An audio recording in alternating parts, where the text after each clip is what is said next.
He's known for being very flamboyant, but he's revered as a spiritual guru. But more importantly, he also understands the science of humanity and the need to save our soil, to have a more sustainable planet so that we have a future. He's a bhakta of the Adi Yogi. I have last met you, Sadhguru ji. Namaskaram. It's always a pleasure to speak with you, sir.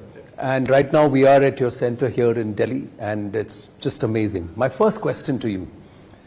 Shiva Shakti is the spot where the Vikram lander has landed on the moon. How do you see it? Most appropriate, because the cycles of the moon, the spin of the moon and the spin of the earth and the overall relationship with all the planetary movement that is happening is the basis of our existence. There are 1,000 ways we can explain this, but one of the simplest ways to say it is, only because our mother's bodies were in sync with the cycles of the moon, we are here, both of us. Correct. Otherwise we wouldn't be born. There is a yogic doomsday, if you want me to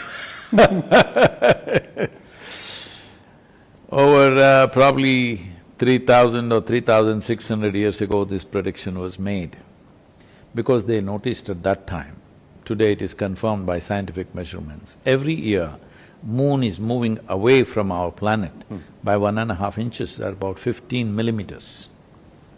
At this rate, if it continues, it's estimated, on that day they estimated, 28,000 years later, moon will go that far away that it will stop influencing the biological processes of human women, and they will not become… they'll become incompetent to reproduce. That is how humanity will end. You don't need a bomb, you don't need fire, ice, whatever else other people are usually predicting. This is how it is said. Leaving that aside, the important thing is our existence here and the spin cycles that are happening are very, very connected. Literally, this planetary system is like a potter's wheel out of which we have been churned out. This is the reason Adi Yogi said at that time that in terms of biological and physical evolution, we've reached the peak. We cannot physically evolve anymore, we can only consciously evolve. So, based on this, the whole yogic system, that today we are working for a conscious planet, because you can't grow horns or you can't grow extra brains, or you can't do something else because biological evolution has come to its peak on this planet. Elsewhere it may work differently, we don't know. But here, this is all it is. So, essentially all physical existence, whether it's atomic or cosmic, there are rotations and revolutions, spins, essentially spin. If you really look at this, according to modern physics, there are only two kinds of spins. Whether you take subatomic particle or atom or planet or whatever, there are only two types of spin. You cannot spin in 100 different ways like how our Ashwin would do. He does 100 different types of spins to confuse the batsman. But in the existence, there are only two kinds of spin. Here in yoga, we call it this way, clockwise and anti-clockwise. They call it upspin and downspin, but there are only two types of spin to choose from, there are no many. So these two we call Shiva Shakti, two dimensions of physical existence. Only when they're in harmony, only when they're in balance, you will find balance, you will find maximum expression to the life and the intelligence that you are. And having known all this, we call that spot as Shiva Shakti because we know that to go further from here, we need balance. And it's only because of balance and wisdom we've reached there. You must also… probably people are not highlighting this in the news cycles. News is also cycle, you know. Yeah. That we are reaching the same place in moon or anywhere else will almost 1/10 of the fuel Yeah. that others are using. They're getting there in 4 days, we are getting there in 46 days, but we are using that much less fuel.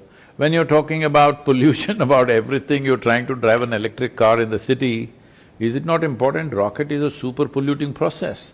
Because of its scientific value, we do this.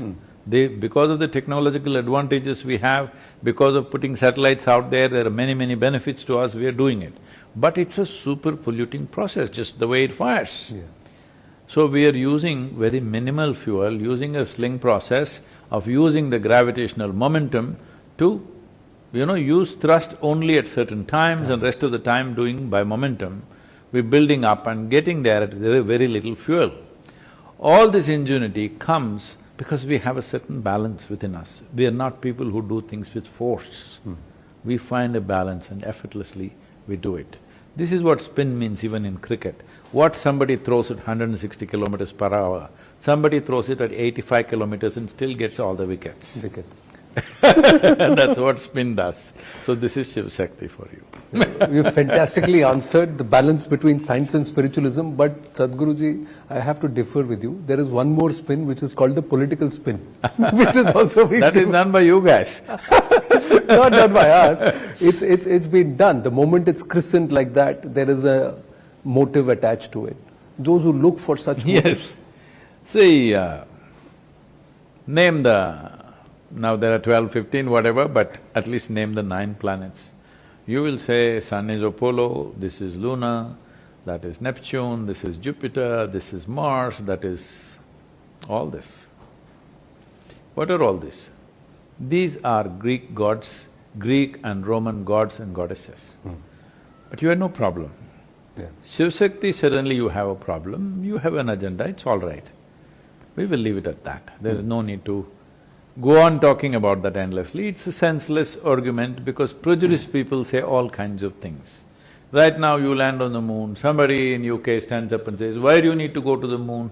Why are you taking aid from us? Which is… I don't think we are, but in case we are, we should give it back. And they should give back whatever they owe us. We'll be fine. I think it's a good exchange. Well said, sir. There is a Pragyan rover on the moon surface, and there is a rover that you were driving here which is now making headlines. Oh, I'm not driving a lunar rover, it's a land rover. But why does it make headlines? Why do the bikes that you ride, the cars that you drive? See, the thing is, every other day I'm in a different town or a different country. Wherever I get off the airport, people generally don't like to drive me because they feel very nervous driving me, because they're very conscious that I may know how bad drivers they are. So first thing they say, Sadhguru, you please drive. Whatever their cars, whatever I drive, somebody will take pictures. Now all these hundreds of automobiles that I have driven, some media people are saying, I own all of them. I own the whole universe in my heart, so I don't bother about negating these things. All right, why only those 100? All the automobiles, all the people, all the life on this planet, I have always seen it as mine. So I have no problem, they're saying that. But if ownership is in terms of papers, I don't own a single automobile.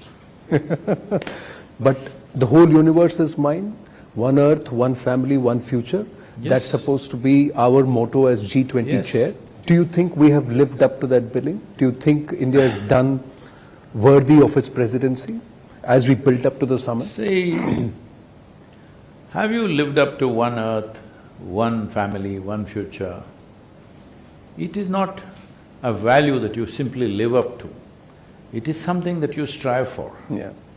It is something that you direct the world towards. All the people who are sitting here, they will not become your family just because I say so. We have to win them over. It's over a period of time. Even when you propose to your wife, she's not your family unless she says yes. Now she's your family, isn't it? So, she's my family, if you say without her permission, it'll be ugly. So one family is an aspiration, it's a striving, which we are striving. This has been the civilization's motto. Today we are articulating in English language, otherwise it's always been so, which in Sanskrit language they are saying Vasudevaika Kutumbakam. This is not today's thing. Forever we have said that, because we always saw life cannot exist in compartments. Life as a whole, from a microbial life to human being and every other life, we are connected, they are the foundational life for us. When we say one earth, one family, we are not talking about just human beings, we are talking about every life. And that is a striving, that is a work that we have to do constantly. You will only be complete when you really become a full-fledged yogi, because yogi means you're in union. Union. That may not happen to everybody, but everybody is striving, that is the important thing. At least the effort is there. But connecting your own campaign of Safe Soil, which you initiated around the 75th year of our independence, and you toured 75 nations plus multiple continents. I remember that conversation when you said the Africa nations need attention and there is a crisis brewing there. At G20, we are trying to make the African Union of say 50 plus countries a permanent member of the G20, while also demanding the first right of use of resources to the developing world, with the focus saying going forward it's these nations and it's the developing nations that are going to contribute 2/3 of the world's GDP in the next 2 decades. You think that's the right approach? You think we are on that path? Well, that's an aspiration once again. A lot of people won't allow that to happen. Right now, there is Niger, there is Chad, where things are, getting embroiled because certain nations and certain people have been used to getting resources either free or nearly free for a long time. If you're getting something free, suddenly if I ask you to pay, you are going to get very angry. So those issues are there, but it's again a striving to see that all people on the planet, irrespective of which part of geography they come from, what color of skin they are, everybody gets their rightful due. All of them may not become suddenly developed nations, suddenly their living standards may not rise, at least the wealth that they have should belong to them. It should belong to every nation, it should also belong to every people. Even in India there is this problem. See, for example, if you have a piece of land, let's say you have 100 acres of land, if you strike gold, government will come and take it over. I am pushing for this. In your land, if you find gold, diamond, oil or water, it should belong to you. Government can always impose taxes, government can always control it because it's within the framework.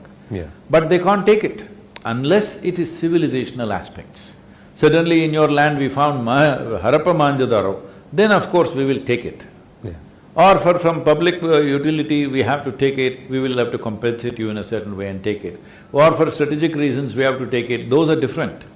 But if you find wealth, you will take it, is not good. Because in my land, if I find wealth, it should belong to me.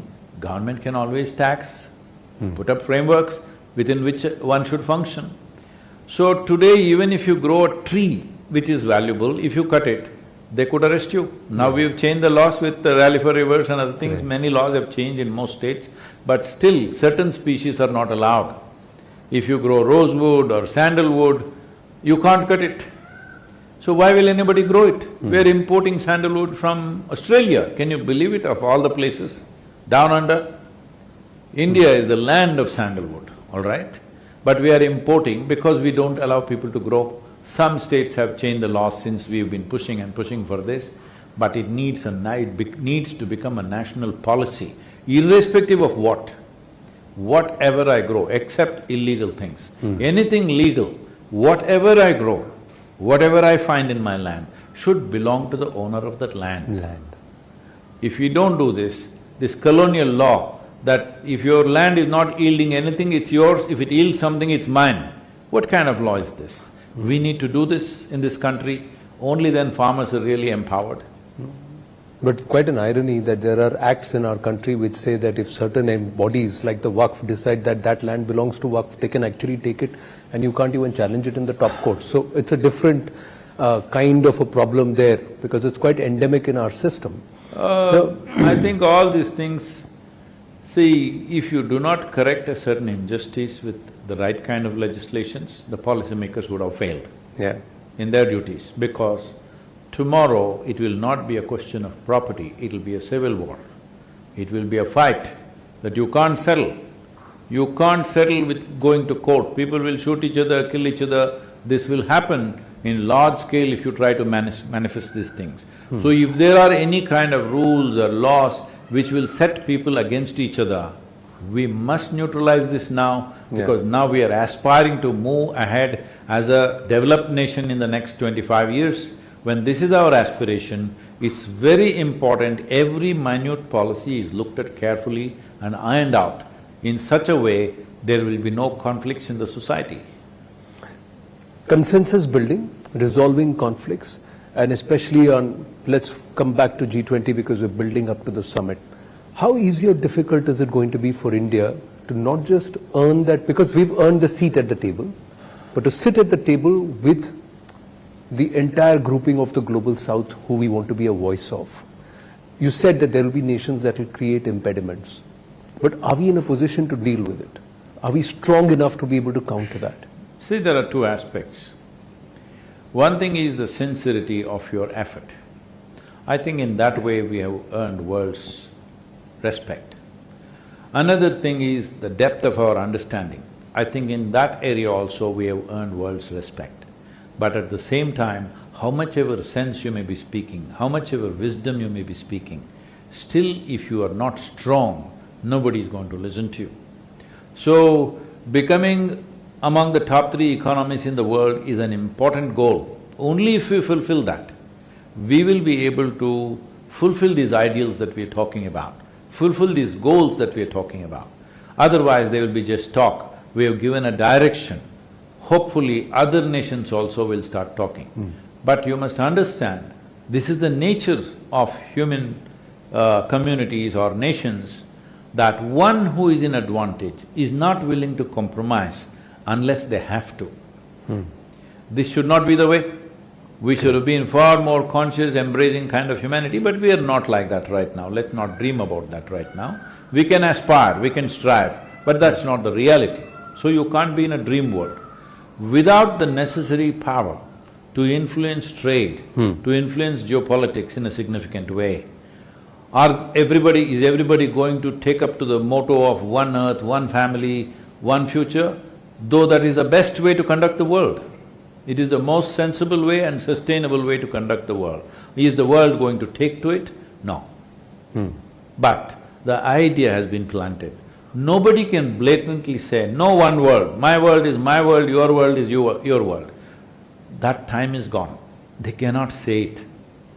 So I am saying we have checkmated them in that sense.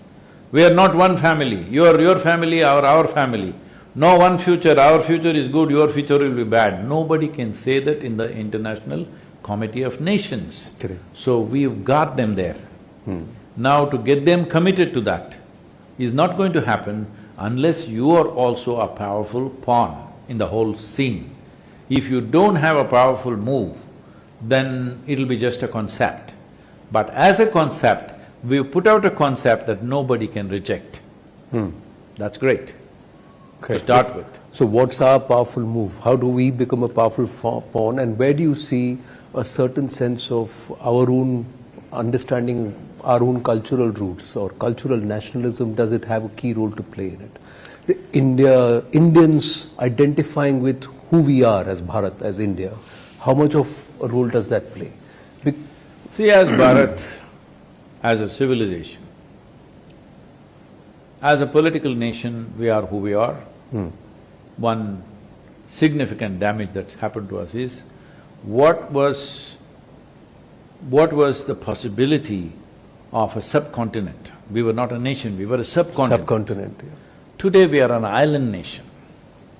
You can only go out of this country either by air or by water or by ship or by maritime ways. There is no place you can drive to except to Nepal and Bhutan. Correct. We have become an island nation. No island nation has ever become a superpower. Let's be very clear about this. Because it takes trade, it takes resources coming in and going out, and many things need to happen.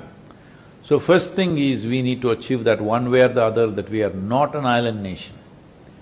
How you achieve it? Either by treaties or by whatever means, you have to achieve that, otherwise you are an island nation.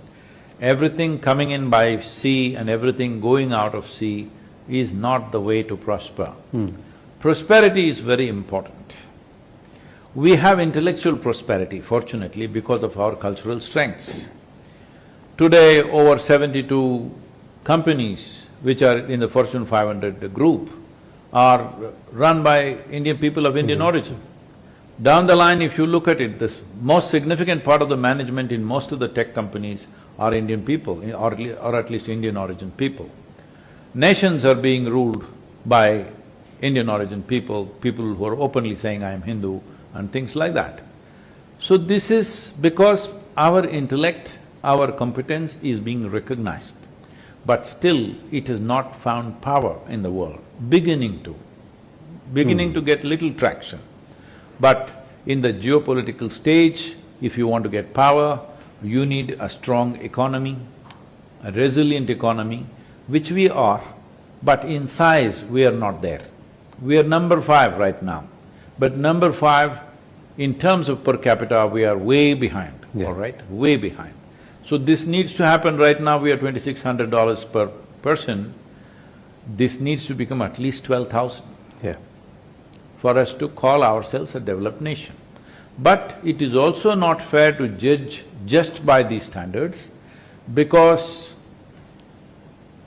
well, from where you come, what, Tirunam, where are you from? I'm from Thrissur, Palakkad.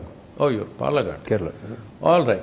Even if you go to Palakkad or any part of Tamil Nadu or Karnataka, 50 rupees, you can eat a good full meal. Yeah, true.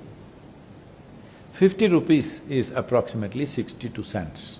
62 cents I'll give you, go in any of the Western countries and find yourself a bone.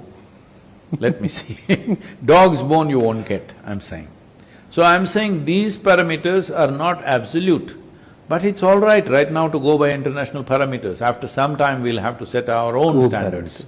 So today it's happening, world is beginning to use our UPI, the world is beginning to trade in rupees, at least a few nations.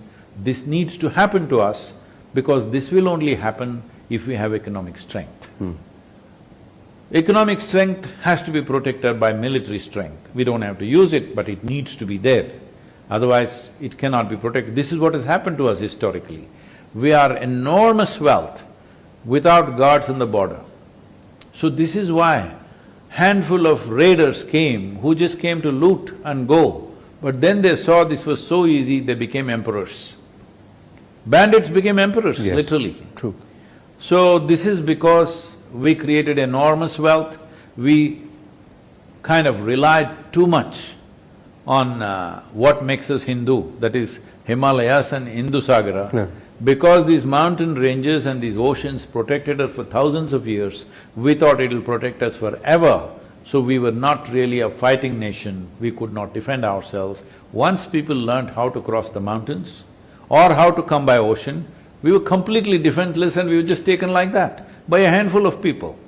Even when the British ruled us for over 250 years, what is the number of Englishmen who are actually here administering a large nation like this? It's pathetic when you look at it. How did they manage it? Simply because we had no defenses, we always depended on this Hin and Du. Hindu protection, Himalayas and Indusagara protection. Because of that, we did not develop defenses, but now we have understood that, and being a strong military nation is important. I wish there was another way, but there is no other way in the world. If you want to protect your economic process, you need a strong military, you need a strong position in the geopolitical affairs. I think we are doing all that. Well, we can always say for 1.4 billion people it's not enough. That is true, I would say yes. But have we done well? I think we have done well. Have we done fantastic? No. We need to do a lot more. Do a lot more. Final question, Sadhguruji. I'll keep this short today, I know you have engagements too. Are we, as a society, because you interact with so many people, there are thousands of volunteers who come and they're part of… 17 million volunteers. I stand corrected. So millions of volunteers. No, who are I'm there. saying this because, don't tell them they're all here. Essentially, I'm a slave driver. I don't pay anybody, but they all work. But we call them volunteers. No, They are joyful slaves, that's the only… correct. But they are Because I am a horrible slave myself. in the service of the Adi Yogi or Shiva. But what I'm asking you is, do you see this consciousness growing in society of wanting to understand what our cultural roots are and also becoming innately stronger? Because it has to stem from there. If we have to be stronger in our defenses, if we have to be strong as a nation in What our I say culture, now will make me very mindset. unpopular among your viewers probably, but let me say it because most people will recognize things only after it is happening. Yeah. Only when the time is past, Yeah. only in post-mortem they realize this. Yeah. So the important thing is this, for example, in United States, 28 to 29% of the people are saying no religion now. In UK, about 32% are saying no religion. In Western Europe, 43% is saying no religion. You mark my words today, because you're a young man, you will live, I may be gone. In 35 years, you will see over 70% of the world's population will say no religion. Because anything that is not logically correct will not sell in this world for the future generations of people unless you have a logically correct answer, something in some way, at least in subjective sciences, it's verifiable that Yeah. it works. So most of the religions are run on the basis of sending you to either a pleasure resort called heaven or a horrible resort, I don't know if it's a resort, a horrible place called hell. Hell. These things will not sell. You ask the youth of the day, do you want to go to heaven? They'll ask, is there free Wi-Fi? They are not interested in whatever other advertisements you've done in the past, it doesn't sell with them. It doesn't sell with them. Does Amazon deliver there? These are the questions they will ask you, all right? So, once heaven collapses, along with that, all the inhabitants also collapse. So now you will see a significant movement towards alcohol and drugs, because once there is no heaven, once there is no other place to go and live well, now the only way is chemicals to make my experience fantastic here. So this is when consciousness becomes very important. This is when this culture becomes very important, because this is the only culture, this is the only civilization which has handled human well-being as a science. Yes. Not a philosophy, not faith, not belief, not from somewhere it will be managed for you. Your life is your karma. You are the most complex life on this planet. If you manage this well, you can make heaven out of it. If you don't manage it well, you can make hell out of it. Right now, mental illnesses are growing enormously in the world. To what extent means, recently the Surgeon General of United States, who happens to be of Indian origin, said 1 in 2 Americans are feeling lonely. 1 in 2. What's happening to the other guy? So loneliness is the first level of incubation to become depressed, to become mentally ill. So we have set the stage for large number of people to go there. Any number of medical professionals and scientists, well, WHO is saying there's going to be a mental health pandemic. In 15 years' time, you will be a lucky family if at least you don't have one person who is mentally ill. We are going there very rapidly. Urban societies will go first, then rural societies will join. There are many factors, because you're looking at the watch, I don't want to go into the science of it, but believe me, this is happening. So as a part of this, we are launching what is called as a conscious planet movement. This is to offer simple scientific methods where from within you can change your chemistry, because human experience has a chemical basis. What you call as peace, what you call as joy, what you call as ecstasy, agony, misery, tension, stress, all of them have different types of chemistry. Why are you creating wrong type of chemistry? Because you never took charge of this. This is the yogic sciences. What you see as Sanatana Dharma is a mass application of yogic sciences. Now, what Sanatana means is eternal. Dharma means a law, not religion as people are translating it now. Eternal law is there for life to happen. There are laws with which life has been created. We are always seeing how to be in tune with that. We are searching for the truth. How can I be in tune with that? That I can be here with least amount of aberration within myself. This is the effort. So even so-called divine entities come and give you teachings, we don't take them as commandments, we still seek. Though this is a land of seekers, the whole world will move this way if we present this right. In another 35 to 40 years' time, when over 70% of the population has no religion, either everybody will be a drug addict or an alcoholic or they will be a meditator. It's our responsibility to see they turn inward, not get destroyed with chemicals.